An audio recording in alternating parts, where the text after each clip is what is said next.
क्या कहना भाई क्या कहना। बोलिए भक्त और भगवान की। अब कथा के पीछे कथा आती है तो कौन सी कथा आई? अब चलो ये समझ आ गया कि वो महल रावण का तो नहीं था। तो लंका को आग किसने लगाई बताओ? हनुमान जी ने? नहीं। लगाओ दिमाग। लंका को आग किसने लगाई? पार्वती जी ने। अब सुनिए कैसे। तो ये तो सबको पता है कि हनुमान जी किसका अवतार है?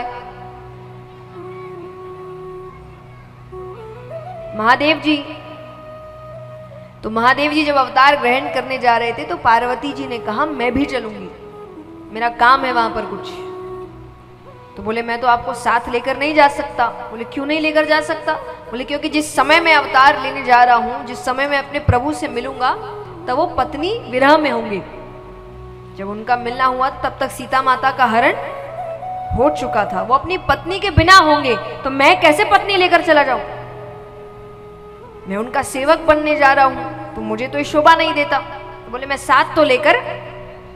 माता ने कहा अच्छा तो चलिए फिर ऐसा कुछ रूप लेते हैं कि साथ होकर भी मैं साथ नहीं होंगी।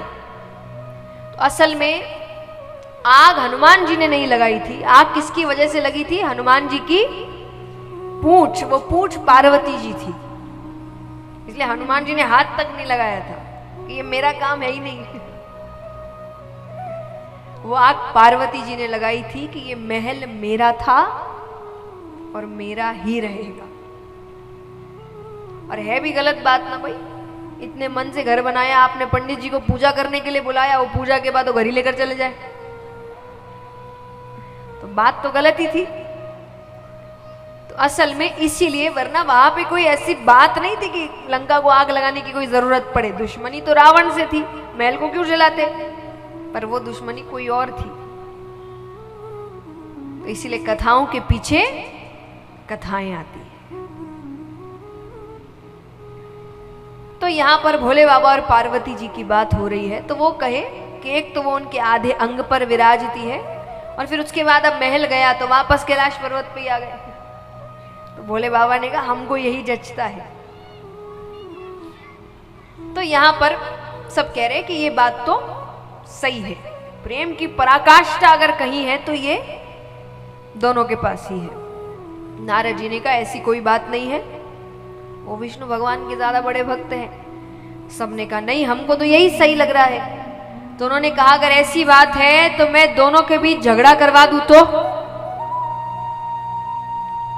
आपको लग सकता है तो पति पत्नी के बीच तो झगड़े होते ही है। आपस में झगड़ना और किसी तीसरे की वजह से झगड़ना में अंतर होता है।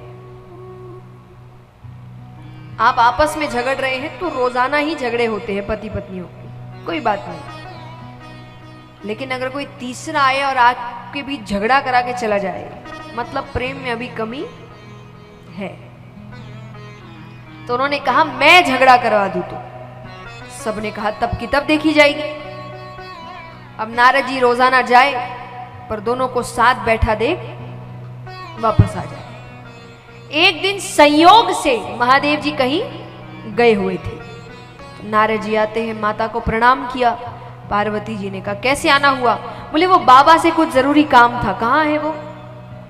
माता ने कहा वो तो अभी अभी निकले हैं, कोई बहुत जरूरी काम है तो मुझे कह दो, मैं उनके आते ही उनसे कह दूंगी। नारद जी ने कहा कि वो थोड़ी व्यक्तिगत बात थी। व्यक्तिगत यानी पर्सनल, सबको नहीं बता सकते। माता ने कहा कि बाबा और मेरे बीच कोई व्यक्तिगत बातें नहीं रहती, वो सब मुझे बताते हैं। नारद जी ने कहा मैं नहीं मानता। पुरुष कोई ना कोई बात तो स्त्री से छुपाता ही। कोई एक भले ही छोटी सी कोई ना कोई बात होगी, लेकिन पुरुष स्त्री से छुपा, अब वो चाहे कोई भी हो।